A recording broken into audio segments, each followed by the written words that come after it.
ડેસરના વાંકાનેડા ગામમાં ખાણ ખનીજ વિભાગે રેડ પાડીને ગેરકાયદેસર રેતી ખનન સામે મોટી કાર્યવાહી હાથ ધરી હતી। ડેસર તાલુકાના વાંકાનેડા ગામમાં ખાણ ખનીજ વિભાગ દ્વારા ગેરકાયદેસર ખનન પ્રવૃત્તિઓ સામે એક આકસ્મિક અને ખૂબ મોટી મેગા રેડ કરવામાં આવી છે।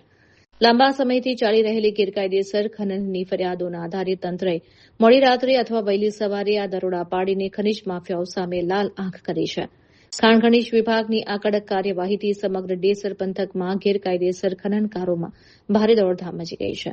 આ દરોડા દરમિયાન ખાણ ખનીજ વિભાગની ટીમે સ્થળ પરથી અંદાજે 1.60 કરોડથી વધુની કિંમતનો મુદ્દામાલ જપ્ત કર્યો છે।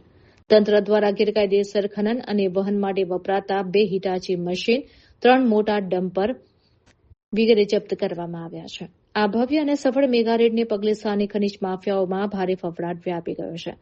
ખાણ ખનીજ વિભાગે આ ગેરકાયદેસર પ્રવૃત્તિમાં સામેલ તમામ જવાબદારી સમૂહ સામે કાયદેસરની કડક કાર્યવાહી શરૂ કરી દીધી છે।